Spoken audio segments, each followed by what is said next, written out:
Welcome to A Fine Time, The Nanny Revisited. This is a podcast about The Nanny, where we recap each episode and then discuss, sharing our own unique take on each episode. I'm Bernadette. And I'm Debbie. Today we're talking about episode 76, The Tart with Heart. As usual, we'll start with a brief summary of the episode. Season 4 picks up where we left off. After 3 long years of Fran working there, Maxwell finally told her that he loved her, believing that they were spending their last moments on Earth together in an airplane. Back on terra firma, however, he tries to explain exactly what happened up there on the flight, taking back the feelings he shared in the heat of the moment. In short, he blurted his feelings prematurely. Fran finds herself back in the meat market where she quickly attracts the attention of Jack, a blind lawyer. He quickly realizes that the only reason she's dating him is to prove to herself that she's not just another pretty face. Meanwhile, Gracie has chosen Cece as the subject of her school report on a woman with an interesting career, and pretty immediately regrets the decision, prompting Fran to advise her to ask her father how to take it back, since he's the expert in that category. Fran tells Sylvia about what transpired with Maxwell, and Sylvia explains to her that, of course, Maxwell took back his confession because he's a basket case. He has guilt over his late wife, his children, and marrying out of his class. Fran and Maxwell, in the end, kiss and make up and decide to be just friends. Bernadette, do you want to add anything? Just a brief comment that there is kind of not really a side thing, but Niles throughout this episode really wants to know what happened. Niles is a very curious butler. Yes. But yeah, so as you were saying, we open up this episode actually kind of recapping some of the scenes from the last episode of season 3. So we have a little snippet of Fran and Maxwell in the club. We have them in the airplane when we see the whole I love you and those 2 kisses. Mm-hmm. And we have both so Maxwell starts the voiceover about what they were doing in Paris. Fran picks that up, as well with the voiceover. And she also, kind of says towards the end, she finally got him to say it. Well, then we get to present time and they are about to enter the home. And I don't know why Maxwell waited until the very last second because they to have this conversation, but he wants to explain, what happened up there. Mm-hmm. And at first, Fran is like, "Oh, I get it. Wine and escargot. They weren't good shoes anyway," implying that he like threw up on her shoes. Yes. Yeah, and he's like, "No, he's like, when you're like in a near death situation and you say things without thinking," and she's like, "No." And she so nonchalantly says it as Yeah, she's like yeah, like no. petting him, like she's like petting his like lapel or something. Yeah, yeah, and he starts to explain. He thought those were the last moments. That's why he said the thing. The thing. Mm-hmm. Yeah, that I felt that way at that time at that place. So he's kind of pointing up. So again, very vague. Yup. And she's like, "Oh my God, you're taking back the thing?" And he's like, "Please, Miss Fine." In the heat of the moment, sometimes people just blurt things out. And she kind of gives him a look. "You blurted prematurely? Are you Mm-hmm. upset?" "No, no, I'll be fine. It's perfectly understandable." And then he like tries to reach her and she's like, "Please don't touch me." Yeah. So she obviously is upset about it. And Wouldn't again, you be? yes. Okay. Yeah. I feel like we just need to be clear for our wonderful listeners that we are totally on Fran's side in this scene. I mean, and we can talk about it a little bit later as well, because Val points out some things as well as it pertains to Maxwell. Mm-hmm. Um, so yeah, but the whole comment of "you blurted prematurely" would not have picked up on that innuendo as a child. Nope. So yeah, is there anything you want to add to this opening scene? One thing that bothered me when watching it is you don't see Chester or his bag in that scene. Mm-hmm. So just wanted to point that out. All right. So in scene 2, we're now in the living room, and Fran and Gracie are on the couch, and Fran is showing Gracie the Marie Antoinette doll she got her, and demonstrating how it is Marie Antoinette by removing the doll's head. And so she's then telling Gracie more about the trip, and she's showing, a picture or brochure of a restaurant that Maxwell had promised to take her to, but then he changed his mind and took it back, which he oft does. Fran says it because Maxwell has walked in and is overhearing this conversation. He tries to explain that he had made reservations, but the thing was, and Fran cuts him off, there's that thing again. Mm-hmm. So as we can tell, the conversation from the, outside foyer is not over. So Gracie explains to Fran that she has this report for school and that she needs to pick a woman with an interesting career. And Fran's like, oh, there's not enough. I don't know if there's enough to write a whole report about me. And Gracie, very cut and dry, like, there isn't. That's why I picked Miss Babcock. And Mm-hmm. Cece has come in at this point, and Cece tries to, I don't want to say she actually tries to comfort Fran, but she says that, Nanny, fine, don't be hurt just because I'm closer with little Gretel than you are. And Fran's like, Gretel never said that. Mm-hmm. And Cece's like, wow, aren't we defensive? And, she says to Fran, there's nothing wrong with being just a pretty face. In fact, it's a plus if you have no skills. And Fran's like, I've got skills. And Cece writes her off saying, identifying what's in the Godivas without a guide is not a skill. And then immediately proves that it is by saying, oh, nugget. Look, come on. You must know the only reason you got this job is because of your looks. And Fran's like, that's not true. I got this job because I lied on my resume, which our wonderful listeners will remember in episode 1. She wrote out in lipstick on the back of a piece of paper. And anyway, Cece continues by explaining that men of Maxwell's class enjoy keeping women like you around to flirt with. And Fran's like, but why is that bad? And Cece's like, because he doesn't respect you. Don't you get basically you get away with murder. It's because of those skimpy little outfits that you bounce around in. It's offensive. But, out of curiosity, say if you're being sued for, oh, I don't know, choking a choreographer, what would you wear to court? Fran doesn't actually answer that question. No. Do you want to add anything? No, I don't. All right. Would you like to take us to the office? Yes, so we're now in the office. Maxwell's at his desk. Niles is pouring, I think, some tea or coffee, and Cece's there as well. And Cece's saying to Maxwell, oh, Maxwell, what an ordeal this flight was. I can't imagine anything more terrifying. So, of course, like, Niles is not going to let that go without any Of kind of course response. not. He holds up the tray that's reflective in front of Cece's face and says, booga, booga, booga, like very Mm-hmm. dryly. And then Maxwell kind of goes, well, I hope Chester wasn't, so traumatized by it. And Cece's kind of, oh, and she grabs the cordless phone immediately. And Niles is like, forgot to unpack him, didn't you? And she like, no. And then we hear on the phone as she's walking out of the office, Angelica, you know that suitcase in my closet that you said was growling and I called you an insane witch, an insane old witch? And then she walks out, so we don't hear the rest of that conversation. But suffice it to say, Cece did, in fact, forget Chester in the little luggage. Which is not recommended. It's No, bad pet parenting. no, don't do that. And also, like, don't do that with kids either. Just no. Fair. And then, so after she's gone, Maxwell turns to Niles, and he instructs him, Niles, I want you to order some flowers for Miss Fine. Make it 2 dozen, sterling roses, long stemmed. And that piques, Niles' interest. Ooh, somebody was so very bad. And what did you do? Shall I close the door? And Maxwell's like, yes, just make sure you're on the other side of it. And Correct. Niles is kind of wheedling, come on, sir, the little crumbs you throw me, I live on. And Maxwell tries to again be kind of vague. I just have to make up for something I said to Miss Fine on the airplane. And Niles, of course, is still pushing. What did you say? None of your bloody business. Was it about me?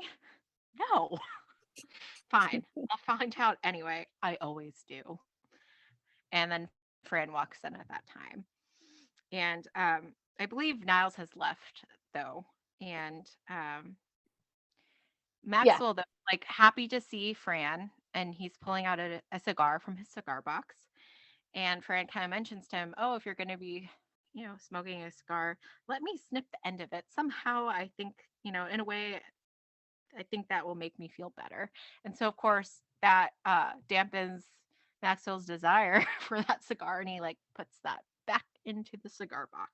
And I feel like that's another thing we may not have picked up on as children. Exactly. So, um, Fran then says, that she has something very important to talk to him about, but it's private. So give me this lemon a minute. And she picks up the lemon that was on the tray and she goes to the closed office door and she squeezes the lemon through the eye hole, like the keyhole. Yep. And we immediately hear, ow, from Niles. Hmm. Um, and then again, so she's now next to the closed door and Maxwell kind of gestures her over. "Miss Fine, what are you doing there? Come on, and sit on my desk. Annoy me. It'll be just like old times." Yep. And she's like, "You mean BT? Before the thing?" And he's like, "Miss Fine, how long are you going to torture me with this?" And she's like, "I'm not going to torture you about it. That's why I came in here to tell you that I'm over it." "Oh, really?" "No, took it back. How's it feel?" And honestly, I can't really blame her for being petty. No, no. I think I speak for all of our wonderful listeners. We're all Team Fran here. Yeah, and but Maxwell's like, "Please, Miss Fine. Cats is opening in 14 new cities. I don't feel very strong right now." And she's like, Yeah. "Oh, let me ask you this one question. When you hired me, did you think I was just attractive?" And he kind of gets this look on his face where he knows this is kind of a trap, but then he feels kind of like good about himself because he says, "Absolutely not." And, Fran kind of perks up and he continues, "I thought you're beautiful, stunning, drop dead gorgeous." And of course, this is not helping because Nope. Fran just had this conversation with Cece, right? Yep. So of course her response is, "How dare you? Why do you keep trying to hurt me like this?" And she goes to leave and she opens the door and Brighton's kneeling at the door with a speaker at the keyhole. And we hear Niall say through the speaker, "It got quiet. Are they talking about me?" Yep. And that's the scene. But I will point out it's kind of funny, like that Niles is kind of paranoid that they're talking about him all the time. He's I mentioned a couple of times. Oh, yeah, and I mean, it continues in later in this episode. Yeah. Um, Yeah. Did you have anything to add to that scene? no, you did a great job with it. Thank you. So, Do you want we're to take us to the next I'd scene? love to. So we're now at a singles bar, and we see Fran and Val are together, and we know it's a singles bar because Fran is complaining that she can't believe that she's back in the meat market again. It's so sad. I mean, the best years of my life, and I spend 90% of them with, and Val cuts her off, with a guy who kisses you passionately and takes it back. Asks to marry you, takes it back. Tells you he loves you, takes it back. And Fran was like, I was gonna say talking with you, Val, but thanks for the post game wrap up. Mm-hmm. And she starts explaining to Val, the reason why he keeps taking it back is because I'm nothing but a pretty plaything to him. I mean, he doesn't take me seriously. And I mean, she's clearly sad and disappointed. And, she orders a drink, which I frankly didn't get that joke, so I didn't write it down. But Yeah, she something basically, about a double apricot sour with sweet and low brimming the thing. I don't know if there is listeners, dear listeners, is there like a joke on that beyond maybe a stereotype that it's a girl drink? I don't know. was it that it was sweet and low and not sugar? I don't know. I don't know because she just mentioned like the previous comment was that he doesn't take her seriously and she's just a pretty plaything. Mhm. So my interpretation was just that it was a very like girly drink, but I could be wrong. Like I have no idea.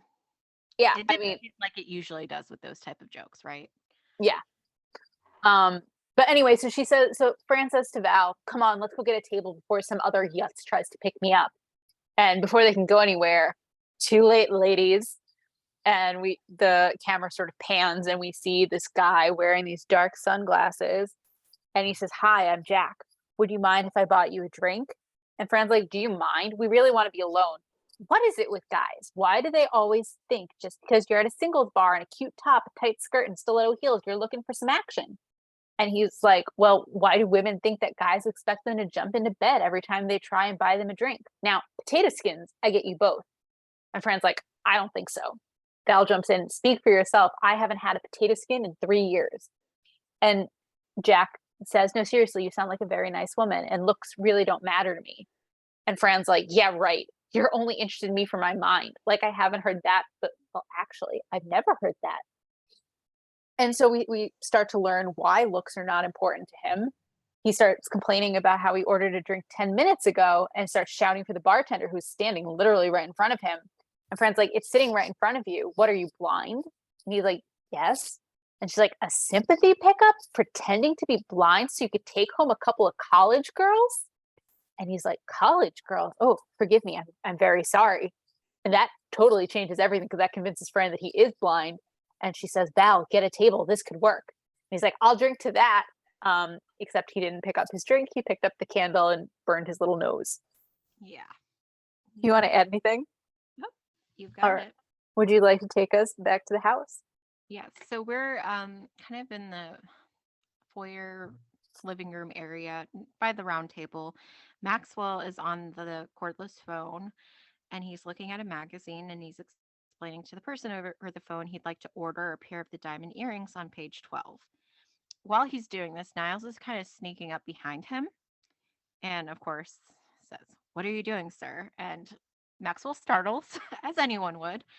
And Mm-hmm. he notes, for someone who is never around when there's no toilet paper, you're certainly underfoot enough. And Yep. again, he's ordering something for Miss Fine.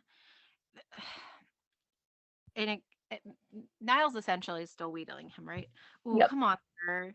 This is too cruel. Have you no soul? There's this there's a mean streak in you that's less than beguiling. Yep. At this time, because right before he said that, he implies that Fran has told him what Maxwell said to her, and he starts to say something but catches on, and he's like, oh, he's not going to fall for that old trick, right? And that's Correct. when Niall says, oh, come on, sir, this is too cruel. As he's saying this, like loudly, Fran is coming down the stairs. So like as an audience, we assume she's heard this, right? But immediately when Fran's there, Niles turns to her and says, he told me what he said to you. Are you all right? And she's like, he told you? And she has a glint in her eye, right? And he goes, Mm-hmm. uh-huh. And she's like, well, I just think that it is pretentious to get a butler from France. And what's going to happen to you? I mean, who has money for a butler these days? Yep. And at that point, Cece walks in, hello, hello. And she has Gracie with her. And Niles immediately goes up to her. Oh, here, let me get that for you, ma'am. What, what a smashing suit. You look tired. May I draw you a foot bath? You know what? I can't do this. Why don't you just shoot me? And then she throws the coat on the floor and just leaves. Yep. That was just like in one breath, essentially, like very quickly. Uh, Mm-hmm. so anyway, after he kind of leaves, Cece addresses Fran, Nanny Fine. It's a shame she wasn't there with her, and she kind of looks at Gracie, can't remember her name, so she just goes with the little one. Correct. Um, and she's like, with the little one along, I'm more accessible. People think I have a soft, caring side, and then I've got them. Uh-huh. So she kind of walks away, and so Gracie tells Fran, she never should have said that she'd do a report on Cece. How can I take it back? And that's where when Fran is like, ask your father. He is the expert in that category. Mm-hmm. So then the door rings and Fran opens it, and it's Jack with his dog. his service dog. Yep. And she's like, "Did you have any trouble getting here?" And he's like, "No more than usual." And she leans down to pet the dog. "Oh, what a handsome boy." Um, and Right. he acts as if she's talking to him. And she's like, "I wasn't sure about the suit. It's a suit, right?" And so they kind of go further in. I will say though, I'm pretty sure it's not good etiquette to pet a service dog. That was my read too. Yeah. But anyway, they walk further in so that they're closer to that circular table.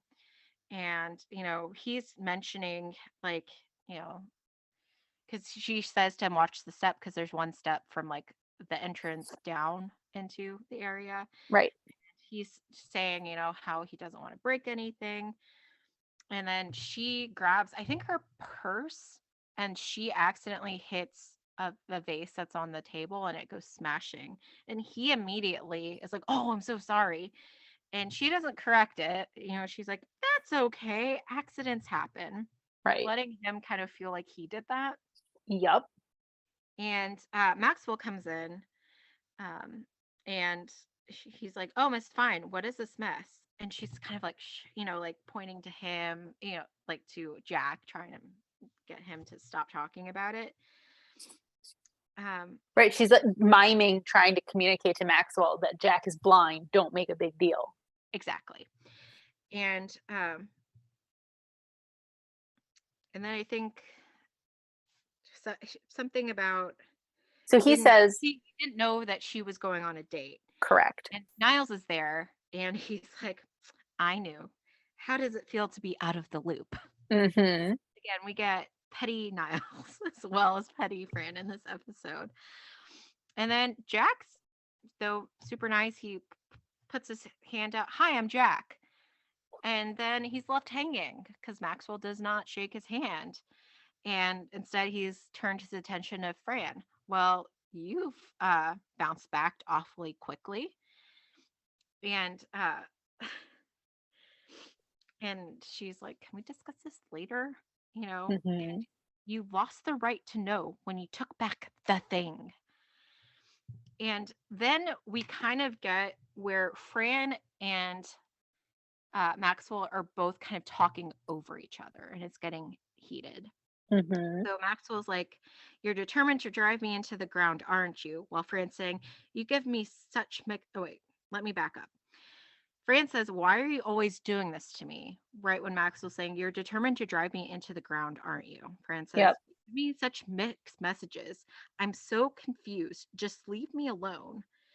And while Maxwell's saying, "I've come to reconcile," and she ends it by hitting him with her purse, and she storms off kind of towards the door that's the bathroom in the hallway, and Maxwell goes the other direction. Mm-hmm. And at that point, it's just Jack and Niles, and Niles, shakes Jack's hand. "How do you do? I'm Niles." And he's like, "Hi. Do you know what's going on between those two?" And then Niles immediately perks up. "Why? What have you heard?" And that's Exactly. do you have anything to add to that? I do not. Okay, can you take us outside? Yeah. So we're outside. We're sitting on a stoop, and it's Fran and Jack's service dog. And Fran is complimenting him about how well adjusted he is, that, he has his own law firm and he sculpts and he skydives. And he corrects her, "I had to give that up because the dog kept throwing up." And Mhm. Fran says that she's really glad that she met him. It's so nice to meet a guy that appreciates you for your inner self and not just the way you look, a 90s Jacqueline Smith. And he says to her, "Well, it really doesn't matter to me. You could weigh a ton and I can't see you, Franny." And there's like this moment where one of those classic looks on her face where she thinks about it, and then she opens the white paper bag she has and pulls out a handful of French fries and starts eating them. Mhm. Um, well, Fran says to him, "Mr. Sheffield just thinks of me as an object." And Jack's like, "I know he's only attracted to you because of how you look and it really bugs you. I think you're just going out with a guy who can't see because you have something to prove." And she's like, "That's not true." And he's like, "Yes, it is. You're so hung up on this guy. You've mentioned his name 35 times in the last half hour." And she's like, "It's just that me and Mr. Sheffield, 36." And he's like, I really think you should try and convince him that you're more than just a 90s Kate Smith. And Fran's like, I think that you should know someone a little better before you start pegging them with such deadly accuracy. And then she sort of has a change of heart. Oh, Jack, I'm so sorry. I really am using you. How can I ever make it up to you? And he's like, oh, it's okay. Forget about it. Come on, I'll buy you a drink. Maybe I can even talk you into a plate of potato skins. And she's like, for your information, I'm giving you such a dirty look right now. And Mhm. then like the dog notices, there's a ball and Fran's like, oh, it's a bolly. And then she takes it from the dog. Oh, here you go, kids. And as she's throwing it, Jack says, Fran, no, don't throw the ball. Well, too late. She's thrown the ball and the service dog has chased it, dragging him with the dog. And we hear a loud crash, Mhm. which is not proper service dog behavior. Mhm. Yeah. So do you have anything you want to add? Nope. All right. Would you like to take us over to Flushing? Yes. So we are in the Fine family residence, and there obviously Sylvia now knows that Fran has been dumped by a blind guy, and Fran's like, but at least he didn't dump me over he dumped me for who I really am. And then she kind of has one of those like reflect, like her face is like, oh wait, Mm-hmm. that's not great. Um, but anyway, there's I think a knock or a ring at the door, and Sylvia's like, "Oh, that's probably the butcher." And she um has kind of like a light shawl or jacket or something over like a tank top. And so she flips it over, exposing one of her shoulders as she answers the door. Mm-hmm. And so, of course, she starts kind of flirting with the butcher, noting, "Oh, is that a new apron?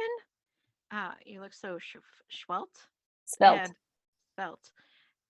However they spelled it is in the wrong. closed captioning, yeah, because I was like, that doesn't look right. But anyway, and Polly mentions that he put an extra breast in, not that she needs help, and she's like, oh, Uh-huh. terrible. Um, so anyway, that Fran kind of has a realization about um why as a kid she would have like veal medallions in her sandwich, unlike the other kids. But anyway, Sylvia and Fran go to the kitchen, and you know, Fran points out you're like flirting and using your looks.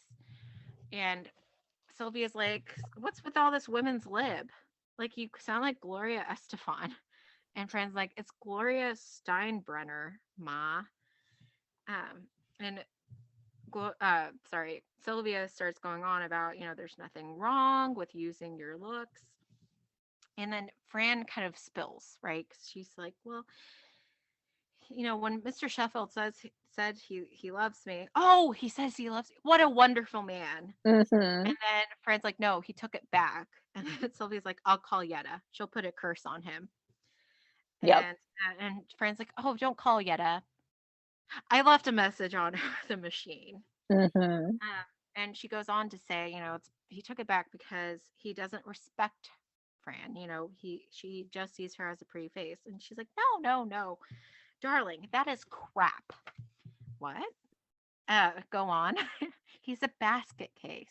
All right, pick it up, tell me. And that's when Sylvia says, he has all this guilt towards his wife, his kids, marrying out of class. And Fran's like, getting perking up a bit. It isn't me, it's him. I never knew he was so tortured and unhappy. This makes me feel so much better. Exactly. And then we hear another knock or ring at the door, and Sylvia's like, "Oh, it's the cable man." And she flips her thing again, exposing her shoulder. And Friend's like, "Ma, no, this one's on me." And she kind of perks up her boobs, for lack of a better word. Yeah. Like, "Do you want Cinemax?" And that's the scene. Is there anything you'd like to add? No. Okay. Um, so I'll take us back to the Sheffield home, but now we're outside the Sheffield home on the front step. And Fran opens the door and finds Maxwell sitting there. Why don't you come inside? We're about to watch Twister on the movie channel. And he's like, we don't get that. Fran's like, we do now. And she's like, look, listen, I've been thinking about what happened and I understand. And like she sat down next to him on the step, and he says, "You do?" And she says, "You're emotionally fakakkt." And he says, "Well, that's a little harsh, Miss Fine. I'm just a little verdre, maybe famished." And she says, "All I'm saying is that you are afraid of your feelings, so you just relate to me superficially. I mean, we flirt, we play games. I prance around in short skirts. You let me get away with anything." He's like, "What? You get into more trouble than the children, Miss Fine. I punished you just last week." And she's like, "Oh, yeah. That was when you made me take those shoes back that I said I bought for Maggie." And he's like, "Right, just like those, only a different color."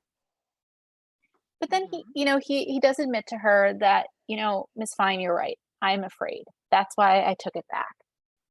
And he explains that, "I've only ever really been in love once in my life before, and when my wife died, well, I'm just afraid of going through all that pain again.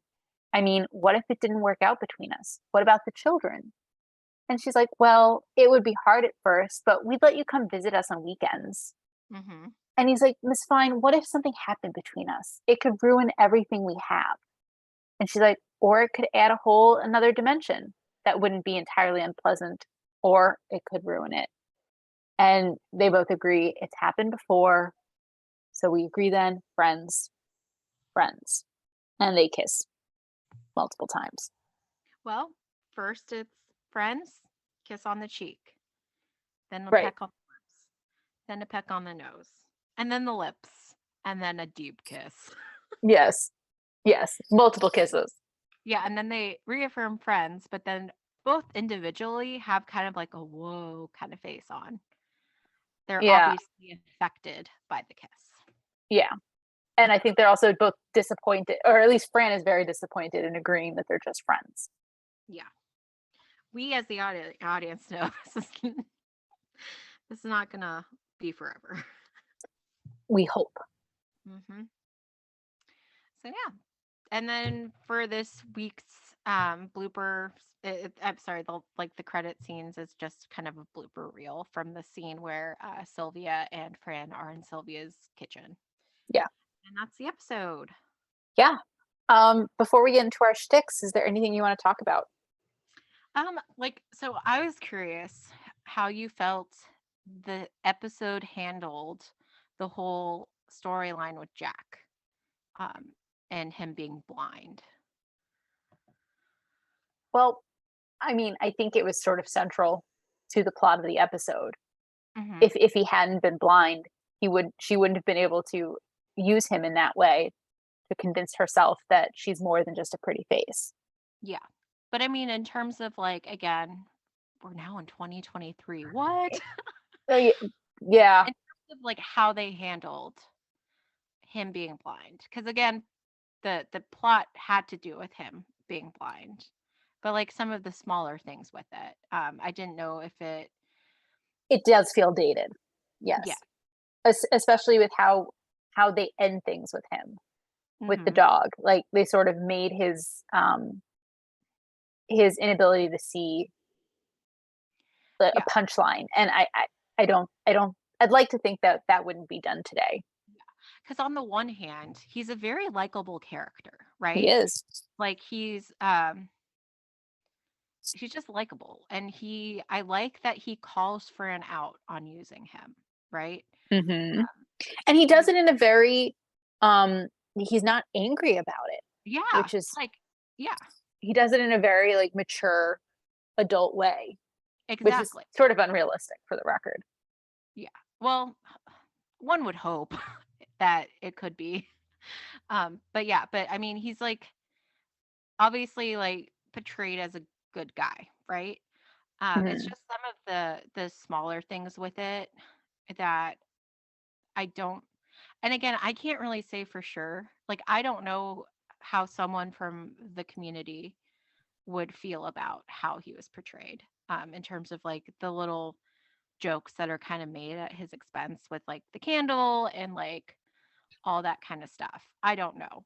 I Hmm. thought at least though they made him like a very smart guy, like who's nice, like again, a good guy. Right. He's not one of the jerks that we've seen Fran time and again bring around, right? Right. He's clearly not a bad dude. Yes. And like for instance, like he backs off when he hears that they're college age and like stuff like that. Yeah, I Uh, really like that. yeah. So so again, I'm like a little conflicted. I mean, again, it's not I don't know. I'd just be curious, listeners, like how did you feel about it? Because again, there are certain things that I don't think are accurate. Again, with respect to the service dog Hmm. and petting it. Again, like you pointed out, the dog then chasing the ball, all that kind of stuff. Right. But yeah, that's just something I had kind of thought about while I was watching this episode. Didn't know if you had any thoughts on it. No, it's a good thing to talk about. I sort of wish you and I were a bit more informed Yeah. so we could discuss it more better, I guess. Yeah. Um, Yep. Was there the anything you kind of wanted to talk about before we got into shticks? Yes, I want to talk. I mean, we sort of talked a little bit about it already, but I want to talk about Fran's reaction to Maxwell taking Mhm. back the thing, and more specifically, your reaction to A, Maxwell taking back the thing, and B, Fran's reaction to his taking back the thing. So, like, Yeah. for our wonderful listeners, obviously, I've seen the entire series before. Bernadette's seen bits and pieces before we started the podcast, and I said to her that we needed to do the season 3 recap before she watched episode 1 of season 4. And I'm Mhm. curious, now that you know what happened, does that change your view of the end of season 3? So actually not particularly. Okay. Um, just because. So part of this is obviously the way I'm watching the series, right? At this point, it's been completed. I know like when I'm watching season 3, the end of season 3, I know there's 3 more seasons. Hmm. So part of me expects in this push and pull relationship of theirs, and as Val points out, like he has asked her to marry him before, like and took it back. Like there's always this kind of push and pull. So I was not surprised that he took it back. Uh, Hmm. at the same time, it's like if I was watching this as it was airing, I'd probably be angry. That is still my reaction. I'm just saying. Yeah. Um, but I feel like I typically in terms of these type of shows like sitcoms where there is kind of this like will they won't they kind of thing, it's going to be back and forth for a while. So I'm not surprised. Obviously, would it have been nice if he didn't take it back? Yes. Um, Mhm. but I am actually pleasantly surprised that they had a conversation about it at the end and he admitted that it was because he was afraid. That Mhm. I think goes a long way. Um, because that's one very healthy to actually communicate. um, and I think that can be understood, you know, that I think it's Mhm. a human response to be afraid, especially given that his first love passed away and he was incredibly hurt by it. Um, and there are the children to consider and all these kind of factors. So I'm glad they had that like that conversation at the end that made it um, better. In terms of like Fran's reaction to it, I think that's also very understandable. Um, Mhm. because I mean, I feel like anybody would be hurt if someone's like, "I love you." Never mind, I take that back. Yeah, I would think so. Especially since, again, they've known each other for 3 years. It's not like they just met and he's like, "I love you." Wait, never mind, I don't. It's like, no, we have like a 3-year long relationship. Not romantic relationship, but we know each other for 3 years. They're There's living been kind of together. back and forth. Yeah, like they see each other daily. Um, so I mean, I don't blame her. Yeah, so I don't know if that answers your question. It does. But Let me ask you, you commented about how it was very healthy for them to have that conversation at the end. Um, do you expect, this is sort of an unfair question, but do you expect them to continue having a mature adult conversation about it, or that they're going to revert to, you took back the thing and I'm going to keep torturing you about it? um given just their history, there's gonna be 2 steps back, I'm sure. Like Yeah. I'm sure that there's going to be, you know, that's not always going to be a mature thing between them. Okay, I'm fair. sure, like, again, I'm glad they had that conversation. It doesn't mean, though, that any of the hurt's completely gone or the disappointment or the yearning or anything like that, right? That's still going to be under the surface or close to the surface or Correct. surfaces, whether that be through petty comments or I don't know. Like I could totally see the whole. Obviously, Maxwell was jealous in this episode that she was going on that date with Jack. There's. Hmm. I think there's going to continue to be that kind of dynamic between the two. Right, and we've seen him be jealous before when Yes. she'd go on dates or almost get engaged or actually get engaged. Hmm. So yeah, So that. you said you're just still angry though. Oh Like, yeah, of course. I again, like as a child, I still sort in this childlike way, I still sort of hope that it changes every time I rewatch it, but it doesn't. So yep. yeah. Do you have anything else? Do you want to jump into our favorite fashion? Go favorite fashion. All right. Would you like to go first or should I? Oh wait, I do want to make a comment that ties into the fashion. Oh, then please go for it. I feel so bad for Fran for having to wear that evening gown for an entire flight back from France. That would be so uncomfortable. Oh, but don't you recall, it was actually 19 hours of travel? Yeah, like my goodness. Yeah, you would think at some point where they had a short layover, she would have changed. Yeah. I mean, why wouldn't Maxwell let them stop by at the hotel before going to the airport? They would have had to get Chester. Otherwise, Chester's still living in France. Yeah. So, anyway, that's a side note because, again, when we start the episode, she's still in the evening gown from the previous episode because Yep, they just completed their travel. correct. I did want to note, like, it seems very much that she is channeling like the 60s in her fashion this episode That's fair. because Um, she has like her hairstyle's different. Again, we've noted before that sometimes her hairstyle seems to change with the various mhm. seasons. And like so oftentimes during this episode, she had like a headband on and her hair kind of not quite a bouffant, but like I mean kind of more of that 60s look. Like it's down, but it's It's kind of sleek. It's not curly. yeah, but there's a bit of like a bump like at the crown, you Hmm. know. And it's I don't want to say I guess turned out towards her shoulders. Mhm. Yeah. So like to me like and also the outfits herself. So like she wears like this lime green. Is it lime green? It's a shade of green. Yeah, Out- so there's the lime green like outfit. So it has like a crop top with like a rounded collar. Um, and then it has a matching green skirt. They both have zippers. I think. Oh, sorry, the skirt has zippers. Has a zipper from like the hem all the way to the top, and then it has two pockets. And then over that, she's wearing a green, black, and white horizontally striped cardigan. Mhm. I did not particularly care for that. I like the color, but I did not care for the zippers. Yeah. Yeah. I didn't particularly care for it. Again, it was reminiscent to me of kind of like a 60s outfit. And I don't know if the hair is doing a lot of the work there for that or not, um but then I feel like her other outfits were also See like that she wore a headband for a lot of them. she Like, did. She did, and I actually thought when you said 60s that you were going to talk about the dress she wears in her mother's house. yes, It's that because to me style. that was more 60s. Go ahead. Would you like to describe it? No, you can go ahead.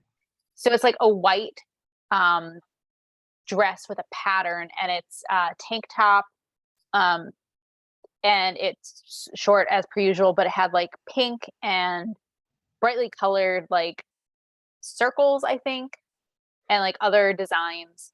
It's sort of hard to describe, but to me, that screamed 1960s, Mm-hmm. or at least Yeah. I might not have been able to pinpoint the 60s, but to me, that seemed a little dated. Yeah. Or what she was wearing in the second scene, she's wearing that orange skirt with the flowers, and then there's like a pure orange band near her waist, and then she's wearing a orange blouse, button-down blouse with other flowers, and then the Mm-hmm. white headband. Yep. Yeah. So again, it seemed she kind of had that trend throughout this episode. Mm-hmm. And so again, like personally, I wasn't really, I mean, don't I don't dislike the 60s. But also partly for me, like the colors are not my colors, right? We've already established you like bright colors, I like muted colors. Correct. So the color palette is not like my thing. I just thought it was like an interesting choice, like to go that route the entire like episode Mm-hmm. practically. But yeah. So did you have like a favorite outfit? Interestingly, my favorite outfit was on Sylvia. Oh, really? The Yeah. one, like So, just the one when she's at the apartment. yeah. So what Sylvia's wearing is she's wearing a black bodysuit, but the bodysuit is like off the shoulders and has like um a wide V-neck, and then over it she's wearing a black and white patterned button-down blouse that's open. Mm-hmm.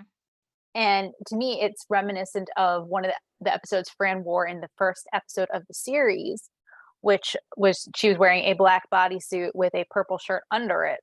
I just thought it looked great on her. Um, and of all, like, to me, this is not a great fashion episode. So, like, Sylvia's outfit was my favorite. Mm-hmm. Yeah. Yeah. It was good. And then I did want to note it's not that I like it, but I'm pretty sure Cece's outfit is one we've seen before, which I appreciate that we see outfits that the characters have worn before because I think that's more realistic. Mm-hmm. But anyway, um, are we ready then to move on to notable New Yorkers? Yes, yes, we are. Would you like So to start with who yeah, Jack is? yeah. So Jack is Jason Alexander. Mm-hmm. Um, so do you have like a little blurb on him? I do.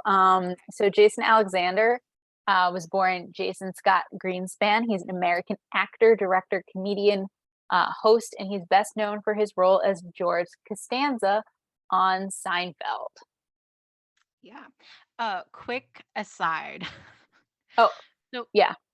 regarding Jason Alexander, it Mm-hmm. turns out he has a son who is also an actor, and I found this out. He goes by the last name Greenspan though, and he was actually in the Headless series on YouTube that was made by Shipwreck Comedy, and it's a very good series, and I encourage our listeners to check it out if they haven't. It's based off of the Washington Irving Sleepy Hollow Mm-hmm. um, thing. It's inspired by. It's not a remaking of. But yeah, Mm-hmm. that's just a random little aside. Yeah. The only other thing I was going to mention is that, as people could guess from the last name Greenspan, Jason Alexander is Jewish. And all Hmm. that's according to our friends at Wikipedia. Yeah. Although, like the character of Jack, it's never brought up that he's Jewish. Correct. I think Sylvia might have been a bit more sad if she Absolutely. found out that the lawyer Jewish like man got away. But anyway, Mm-hmm. I don't know because we have that cut back to Paris. I didn't write down the person who was singing because we already covered her last time. Did you Yeah, write I down again? I didn't, but it was Eartha Kitt. Yes. And again, that was just kind of a flashback, so not really like new. Yeah. Uh, then we get Marie Antoinette with the Uh bell. she was Queen of France, who is most famous for what she did not actually say, which was let them eat cake. Hmm. She and her family all were beheaded during the French Revolution.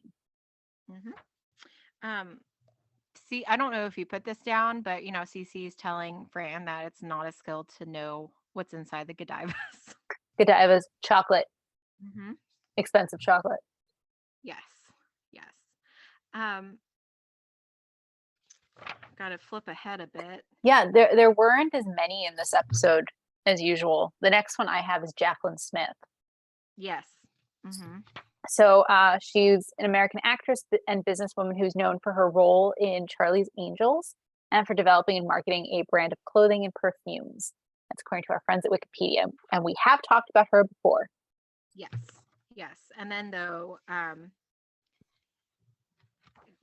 she Jack calls her though the '90s Kate Smith instead of Jack Smith. Correct.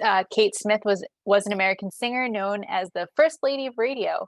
She actually died in June of 1986, according to our friends at Wikipedia. Hmm. So Gloria Estefan. An actress, singer, songwriter, best-selling author of children's books, a humanitarian and philanthropist who's best known for her 38 number one hits. She's actually the first Cuban American singer-songwriter to win a Kennedy Center honor. And that's according to our friends at gloriaestefan.com. Hmm. So Fran says Gloria Steinbrenner. Not a famous person. She Nope. actually meant Gloria Steinem, Exactly. the leader of the 1970s feminist movement and the founder slash editor of Ms. Magazine. That's according to our friends at encyclopedia.com. Hmm. I don't know if he put Cinemax, It's an but American then they, cable station owned by HBO, and that's according to our friends at Wikipedia. but they are going to watch Twister on it. A 1996 film about a tornado obsessed meteorologist, according to our friends at Wikipedia. Side note: for some reason, when I was in school, we watched Twister a lot. We watched it in my earth science class. Yeah. Um, Do you know what I learned from that movie? don't chase tornado. Do not chase tornadoes, and you cannot outrun a tornado. Yes. That's what I learned from that movie. Mm-hmm. I have two that. Yes, I have two. Fluffernutters. That is a peanut butter and marshmallow sandwich. And that's according to our friends at Wikipedia. And Wonder Bread, which according to our friends at wonderbread.com their About Us page, it is everyone's favorite white bread. It is a pre-sliced, it's pre-sliced, it hit store shelves in Indianapolis in 1921, and then it spread nationwide in the 1930s. So, yeah. And then the last one I have is the Movie Channel. Okay. Which is a premium television network that's owned by Showtime. That's according to our friends at Wikipedia. Yep. So there weren't So, that many. like not as many. Yeah. But there are some Yiddishkop. There's a lot in Yiddishkop, actually. So we'll start with some vocabulary. Well, actually, before we get to vocabulary, I will point out in the first scene, Fran comments about, oh, it's all that wine and escargot. Escargot would not be kosher. For those who do not know, escargot is snails and animals or creatures that crawl on the ground are not considered kosher, meaning we don't eat bugs, we don't eat amphibians, things like that. We don't eat mice. So yeah, just wanted to point out that escargot, not kosher. Mm-hmm. So turning to our vocabulary, Fran uses the word yutz. That's basically a dumb jerk. Sylvia uses the word svelte. That means very slender, so very slender and good looking. Fran says that Maxwell's fakakta, and that's basically someone who's lousy or messed up or ridiculous. He uses the word portray, and frankly, I couldn't find anything on that. So that would be, but the way he's using it, it means less than being lousy, messed up, or ridiculous. He uses bemished, which means basically mixed up and confused. So those are the Yiddish words we hear. I will mention that when we are in Sylvia and Morty's apartment, we do see a menorah on the back. We've seen it before. And I'm going to point out that when she opens the door to Polly, we see on the door frame a mezuzah. A mezuzah is a parchment that's in a case that's hung on doorways. It's basically a small box that contains verses from the Torah written out on parchment. They're fixed to the right side, the right doorpost of Jewish homes. So basically the right side when you're walking into the room, which means they actually put it on the wrong side for our filming purposes. And basically you put it to the lower part, it's slanted, so the lower part, it's in the lower part of the top third of the doorpost, and it's fixed at a slant with the lower part towards you as you face the doorpost. it derives from a portion of Deuteronomy saying, "And you shall inscribe them on the doorposts of your house and on your gates." It serves two different functions. It reminds you of the covenant with God, and it also informs others that the dwelling is a Jewish household. Basically, you need to put them on almost all rooms, the doorpost to all rooms of your house, except for like bathrooms, offices, closets, laundry rooms, and boiler rooms. Basically, any space that you consider living space, you need to put one on. So Mm-hmm. I just wanted to add that because I thought it worth noting. Mm-hmm. So yeah. Would you like to talk about some 90s nostalgia? Yes. So there's quite a bit, I think, in terms of, again, we see the cordless phone several times, but also with Mhm. Maxwell like ordering from a catalog over the phone. Agreed. Yeah, that does not happen, I don't feel like these I days. You would no. probably order it online. Agreed. Yep. Agreed. Do you want to take one? Old cars. There were lots of old cars. There were, including old vans. Mm-hmm. I'll also point out the New York City skyline we see. We see the Twin Towers. Mm-hmm. Yeah. So Um, CC again, we reading, kind of, sorry. oh, sorry, I was gonna just jump in. CC reading about the flight in an actual newspaper instead of like on her phone. Yeah. Yeah. And then I was going to say we already kind of mentioned how the episode deals with Jack's blindness seems a bit dated. Yeah. Uh, again, I'd be curious for someone who's actually in that community to let us know how you feel because obviously I can't speak for them, but I Hmm. at least appreciated that the character himself was a good guy. Right. Do you have any other 90s nostalgia? um again, like the whole, well, yes and no. Like the whole getting the cable guy to get like the Cinemax and watching Twister on the TV. It's so commonplace now, I feel like, to stream like Hmm. movies and TV. Um, I don't know. I guess it would depend on where you are as well, whether or not it's as commonplace as I think it is. True. Depends on the quality of the broadband internet that's available. But anytime I hear Twister, that takes me back to the 90s for sure. But yeah, anything else? I got nothing. Okay, so now we get to go. We actually get to do this shtick this week, the kiss count. Hmm. So where we left off at the end of season 3, we were at 12. Um, now, as you were saying during the scene, there's a couple, like a cheek kiss, a nose kiss, but there's a couple of kisses on the lips. We obviously don't count like the nose kiss or the cheek kiss. We're counting the kisses on the mouth, right? Hmm. And Agreed. and so what did you count for that, Debbie? I counted 4. Okay. So that puts us to 16. Woohoo! Yep. Um, yeah. And so obviously, as we've talked about ad nauseum now, um, the thing that, you know, that happened on the plane with Maxwell taking back his profession of love to Fran, it sort of takes on a life of its own. So we're going to start counting each episode that Fran reminds Maxwell about the thing. And so we're introducing a new shtick called ATT. We Hmm. thought about doing just AT, like Fran does BT before the thing, but they're two T's, the and thing. So we're going with ATT. Hmm. So we are now at 1. This is the first episode where Fran reminds Maxwell and tries to make him feel bad about him taking back the thing. Hmm.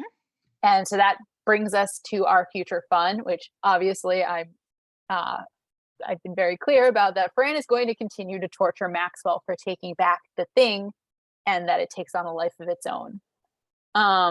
And this is going to happen all the time. Yeah. Niles is going to also continue trying to figure out what the thing was. And there's actually a really funny and both sad moment where Maxwell finally caves and is going to tell Niles what the thing is, but says no one else can find out.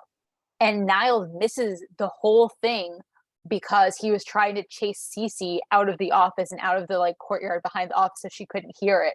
And he like comes back, closes the door, and Max was like, "Well, there you have it. Now you know what the thing was."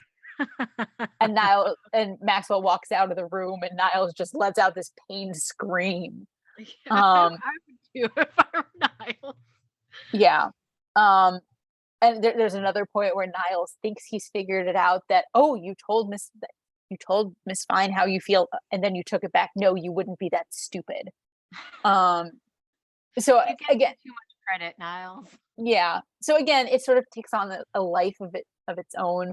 Um, kind of with your comment about the healthy communication, like they have that good conversation at the end. At a later point, Maxwell points out to Fran that, hey, you said you understood and you were so reasonable. And she's like, yes, I was only pretending to be reasonable because I thought it would turn you on or something like that. Mm. So anyway, again, it takes on a life of its own. Um, so also regarding that conversation where Maxwell raises his concern, like, what if we tried and things went to hell in a handbasket? That whole, like, what if it ruined everything thought process actually comes up in the episode, The Tattoo, where Maxwell finds out that Fran has a tattoo on a certain part of her body and is obsessed with seeing it. And so she concocts a whole plan where they're all going to go on a tropical vacation, and she buys a skimpy little bathing suits that so he can see the tattoo. Um, and she puts great, and so she and Maxwell are gonna like go for his swim. And before they go, she has to put Gracie to sleep. And Gracie basically has this whole like panic about like, what if everything changes? What if everything is ruined? And Fran says to her, but what if everything gets better? And like Gracie's fear and panic stops Fran from taking a swim with Maxwell. Mm-hmm. And we're all a little bit disappointed about that. Mm-hmm. Um, I've got two others. For future, shall we say, mistakes, Maxwell continues to buy Fran jewelry, and he buys her diamond earrings and a matching necklace. Um, and in another episode, he contemplates buying her a car and asks Maggie, if you were Miss Fine, what car would you want to drive? And Maggie's like, my husband's, which ends Maxwell's attempt to buy her a car. And then finally, I will just say that in an episode um, well, actually, it's not too near from now. It's like maybe about halfway through season 4. Fran ends up picking up a very handsome Jewish doctor at a singles bar. She imagines marrying him and the life they'll have together. And she talks about how, in her own head, she's like, at 29, my life is finally coming together. 29, I'm lying to me now. And she has this whole fantasy. Um, and she like thinks she found the man she's going to marry, only to find out that he's her cousin. Oh, So, yeah, we've got a lot of fun ahead of us. So, oh, yeah, well, okay. So just to comment based off of some of that, sure. it just again nothing to do with the nanny. This is just how my brain works. So it's a good thing he didn't buy her a car, um, assuming that they're not like together because the tax implications. No, I watched a YouTube video about how actually it's like a burden to buy someone a car because of all the tax and insurance and like stuff like that. Like you have to count it as a gift on your taxes and you might not have enough money to like cover like certain things and all that kind of stuff. Anyway, that's super Oh, random. The other thing I was thinking about is you mentioned that Maxwell has this like, he buys jewelry for her. And my question to you is if like your boyfriend or husband or whatever, your partner, is trying to get back in your good graces, would jewelry be the way to go with you? No, Yeah, absolutely not. same. I wear the same jewelry pretty much every day. Like, Yeah. I'm a creature of habit. Mhm. If you wanted to get in my good graces, get me like a puppy, an adopted puppy. Mhm. Because that would definitely get you in my good graces. Puppy, guinea pigs, some small furry adorable creature who needs a home. Like, that's how you get in my good graces. Yeah. Like for me, I don't care about expensive, like I appreciate meaningful. Hmm. So I wouldn't be impressed with like a diamond earring necklace set, you know. Um Oh, I, in fairness to Fran, those are two separate gifts for two separate mistakes on the same episode. wow. He really should have thought before he spoke. I'll put Ah, it that way. okay. I also want to point out that you are assuming that Fran and Maxwell are in a committed romantic relationship, but that happens. I will neither confirm nor deny that. Hmm. Um, just something to keep in Yeah. mind. If anybody is trying to get back into your good graces. Again, some small furry creature who needs a home. It's a good way to get in my good graces. Just saying. Me, I just like something like meaningful or like thoughtful. Like and it doesn't have to be a big thing. Fair. I will point out though, obviously Fran does like jewelry. We saw in the episode an offer she can't refuse, an Yeah, offer you yeah, can't refuse, yeah. So the it could diamond it could solitaire. her. I was just saying in like a broader sense, like not everybody is going to be like Fran, right? True, true. I was actually using it as a jumping off point for another piece of future fun. Hmm. In that in like 7 weeks, 6 weeks, something like that, we're gonna see Maxwell's brother, Nigel, who's going to give Fran a again another diamond solitaire necklace as an offer of marriage. So something to look forward to. She plans to turn it into a gorgeous engagement ring. Interesting. So That's all. yeah, that's all the future fun. Yeah, there's plenty, but I think that's enough for today. Yeah.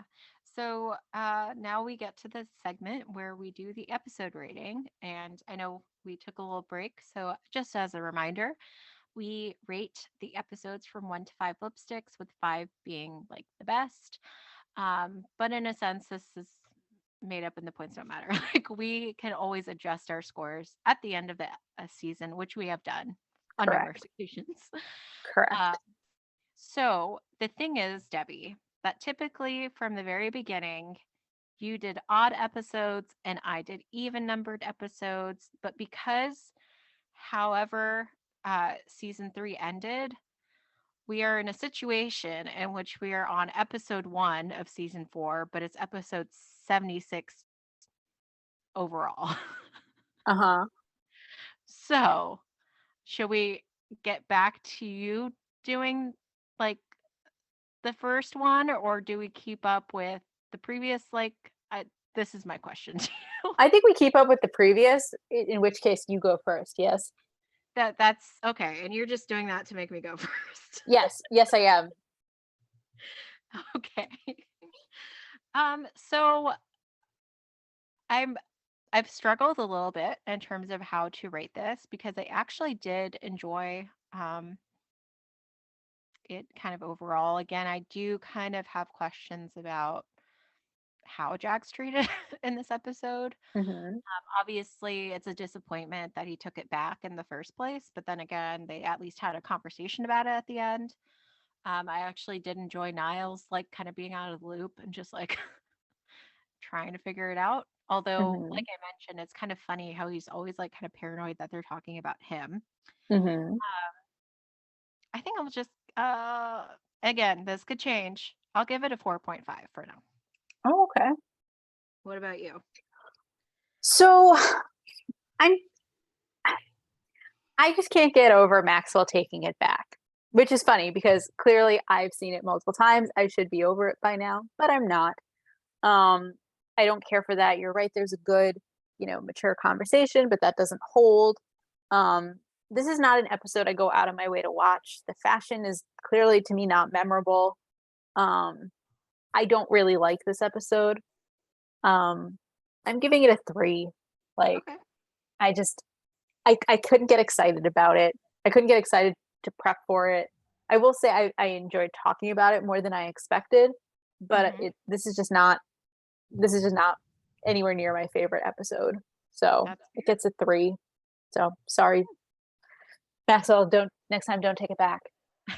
Um, yeah. Okay. So do Anything you? else you'd like to say before we sign off for the week?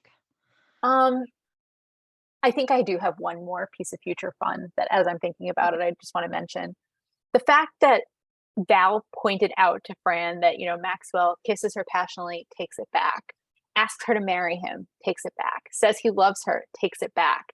He's, and you've pointed out they have this like one step forward, two steps back. That pattern will continue even as their relationship develops. So much so Hmm. that Fran at times thinks he is trying to find a way out Ooh. and taking steps back, which I also do not like. So, Mhm. anyway, do you have anything else you want to talk about? I don't believe so. All right. Well, that's all we have for you today. We hope you had a fine time with us as we revisited The Nanny. Join us next week when we'll be discussing episode 76, The Cradle Robbers. 77. 77. Oh, you're right. It says 77. I just said 76 anyway. It's okay. If you would like to reach us on social media, you can find us on Twitter at Nanny Revisited. You can also send us email at afinetimenannyrevisited@gmail.com. Have a great week.